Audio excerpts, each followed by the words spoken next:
भाइयों बहनों, आज मुझे नवरात्रि के पहले मां कामाख्या की इस पावन भूमि पर आप सभी के दर्शन करने का सौभाग्य मिला है।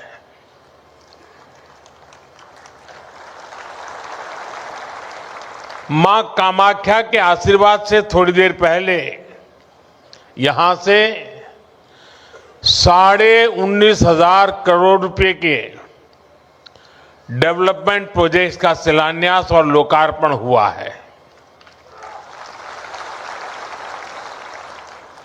असम को ऊर्जा क्षेत्र में आत्मनिर्भर बनाने वाले प्रोजेक्ट से लेकर असम आने वाले लोगों की सुविधा के लिए जो काम हुए हैं, ढेर सारे प्रोजेक्ट्स आज असम को मिले हैं। आज देश के किसानों और असम में टी गार्डन में काम करने वाले साथियों के लिए भी बहुत बड़ा दिन है।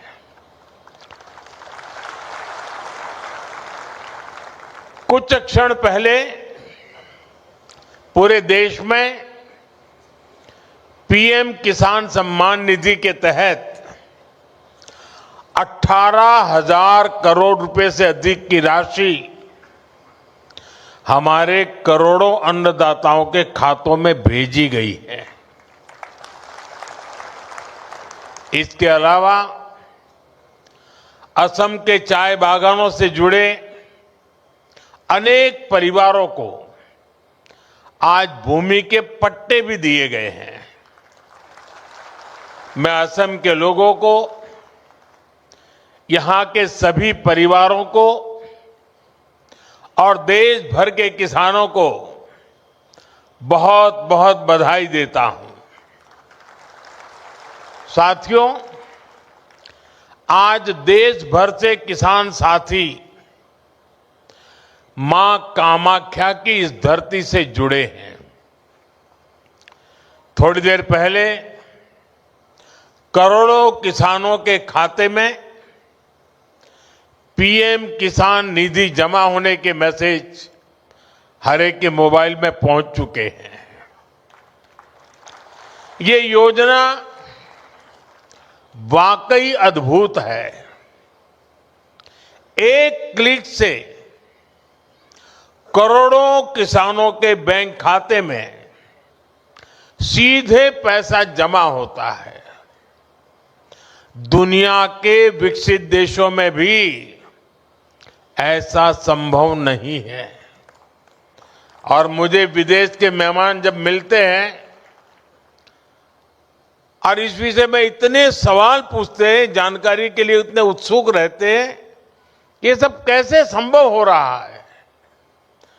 दुनिया के बड़े बड़े देश के बड़े बड़े नेताओं को भी ये बहुत अजूबा लगता है।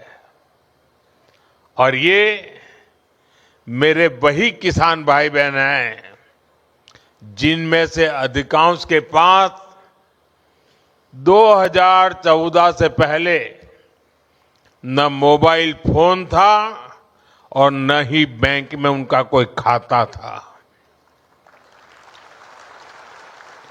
आज ऐसे करोड़ों किसानों के खाते में अब तक 4.25 लाख करोड़ रुपए से अधिक पैसे जमा हो चुका है। इसमें असम के भी करीब 19 लाख किसान हैं जिनको अभी तक लगभग 8,000 करोड़ रुपए मिल चुके हैं। साथियों, मुझे याद है जब पीएम किसान सम्मान निधि योजना शुरू हुई तो अफवाहें फैलाने में, झूठ बोलने में माहिर कांग्रेस वाले कहते थे कि इस योजना का पैसा आज भले मोदी देता है लेकिन चुनाव के बाद वापस करना पड़ेगा। ये झूठ बोलने में ऐसे एक्सपर्ट है। लेकिन आज सम्मान निधि की ये योजना देश के छोटे किसानों के लिए सामाजिक सुरक्षा का एक माध्यम बन गई है। साथियों, बीजेपी एनडीए सरकार के लिए किसान हित से बड़ा और कुछ नहीं। जब किसानों को पैसे देने की बात आती थी, कांग्रेस वालों की सांस अटक जाती थी। मैं आपको एक और उदाहरण देता हूं। 2014 से पहले केंद्र में 10 साल तक कांग्रेस की सरकार थी।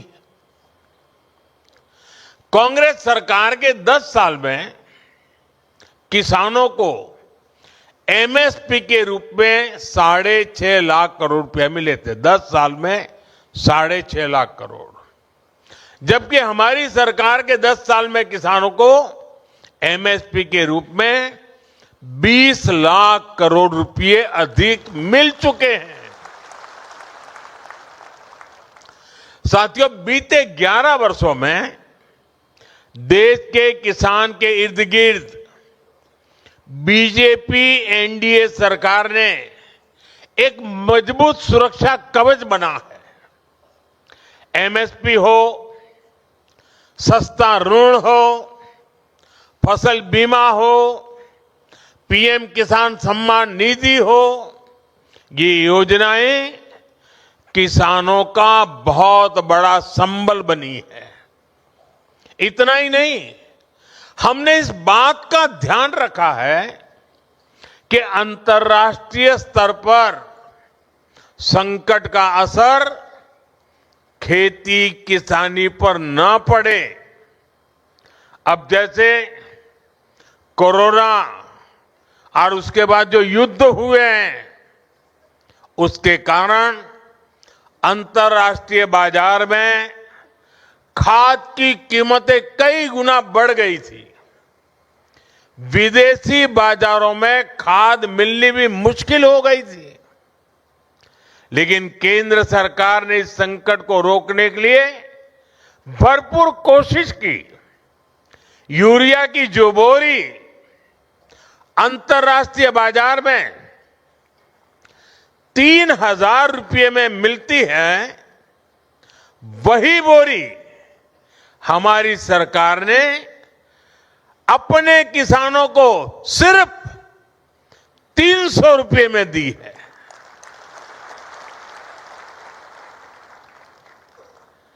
इस पर सरकार ने अपने खजाने से 12 लाख करोड़ रुपए से अधिक खर्च किए हैं, ताकि मेरे किसानों पर बोझ न पड़े। ये बोझ सरकार अपने कंधों पर उठा रही है। साथियों, बीते दशक में भाजपा एनडीए सरकार ने एक और बहुत बड़ा काम आत्मनिर्भरता को लेकर किया है। हमने कृषि को बाहरी संकटों से बचाने के लिए आत्मनिर्भरता को प्रोत्साहन दिया है।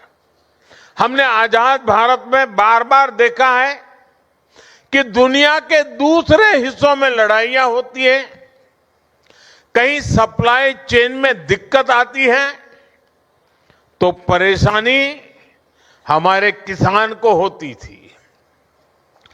कभी खाद महंगी हो जाती थी, कभी डीजल और ऊर्जा की कीमत बढ़ जाती है, क्योंकि दशकों तक कांग्रेस पार्टी ने देश को दूसरे देशों पर निर्भर रखा। इससे खेती की लागत भी बढ़ जाती थी। साथियों, किसानों की खेती नई तकनीक से जुड़े, उन्हें सिंचाई के नए तरीकों से जोड़ा जाए और फसलों को भी लाभ मिले, इस मंशा से हमारी सरकार ने पर ड्रॉप मोर क्रॉप की नीति बनाई। ड्रीप और स्प्रिंकलर जैसी माइक्रो इरिगेशन टेक्निकों को किसानों तक पहुंचाया। इससे सिंचाई भी बेहतर हुई और लागत भी कम हो गई। आज सरकार आपके खेतों को सोलर पंप से जोड़ने के लिए काम कर रही है और हमारी कोशिश है कि डीजल पर आपका खर्च कम से कम हो। केंद्र ने जो कुसुम योजना बनाई है वो इसीलिए है। आज बहुत सारे किसान न सिर्फ सोलर पंप लगाकर सिंचाई कर रहे हैं बल्कि उससे बिजली बनाकर पैसे भी कमा पा रहे हैं। और तो इसलिए मैं कहता हूं, अन्नदाता ऊर्जादाता बने। साथियों, हमारा निरंतर प्रयास है कि खाद और कीटनाशकों पर किसानों की निर्भरता भी कम हो। कांग्रेस की गलत नीतियों के कारण देश के 5 बड़े खाद कारखाने बंद हो गए थे। हमने उन खाद कारखानों को फिर से शुरू करवाया। साथ ही किसानों को नैनो यूरिया से जोड़ने के लिए भी कई काम किए। आज देश के किसान को इसका लाभ मिल रहा है। अब बीजेपी एनडीए सरकार देश के किसानों को प्राकृतिक खेती के लिए प्रोत्साहन दे रही है। किसान जब बहुत बड़े स्तर पर प्राकृतिक खेती को अपनाएंगे तो मिट्टी भी सुरक्षित रहेगी और हमारे अन्नदाता वैश्विक संकटों से भी सुरक्षित रहेंगे। साथियों, एक तरफ बीजेपी एनडीए सरकार किसानों को लेकर काम कर रही है। हम देश को आत्मनिर्भर बनाने में जुटे हैं। वहीं आज कांग्रेस ने एक बार फिर साबित कर दिया है कि वो किसी भी स्थिति में देश के प्रति ईमानदार नहीं है। आज युद्ध से बने संकटों के बीच भी कांग्रेस सिर्फ अफवाहें फैलाने और अपप्रचार करने में जुटी है।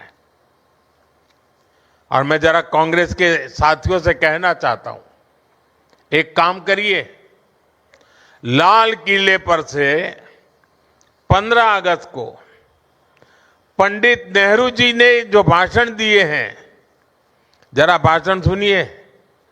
आप सुनकर के हैरान हो जाओगे।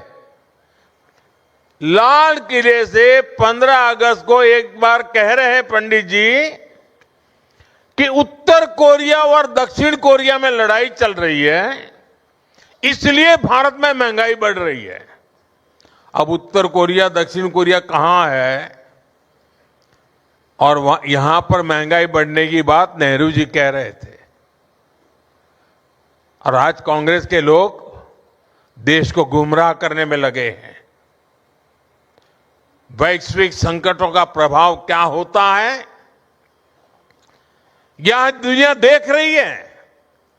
साथियों, बीजेपी एनडीए की सरकार ने हमारी रिफाइनरीज के विकास के लिए, रिफाइनिंग कैपेसिटी के विस्तार के लिए काम किया है।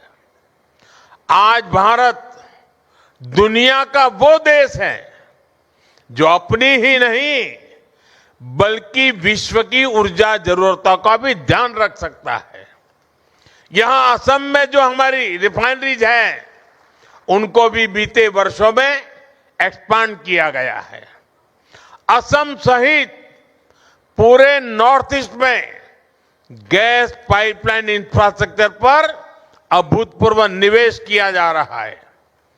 नुमालीगढ़ सिलीगुड़ी पाइपलाइन के अपग्रेडेशन का काम भी पूरा हो चुका है और असम के गोलाघाट में दुनिया का पहला second generation bio ethanol plant भी स्थापित किया गया है। इन सारे प्रोजेक्ट्स का बहुत बड़ा फायदा इस पूरे क्षेत्र को होगा। साथियों, रेलवे की विदेशों पर निर्भरता कम हो, हमें विदेशों से कम तेल मंगाना पड़े, इसके लिए एक दशक में बहुत बड़ा काम हुआ है। पिछले 10 साल में आज देश का करीब करीब पूरा रेल नेटवर्क इलेक्ट्रिक रूट से जुड़ चुका है और जल्द ही हम 100% 100% इलेक्ट्रिफिकेशन का लक्ष्य भी पूरा कर रहे हैं। इस इलेक्ट्रिफिकेशन के कारण देश में करीब करीब 250 करोड़ लीटर डीजल की बचत हो रही है। असम में भी रेलवे नेटवर्क का तेजी से बिजलीकरण हो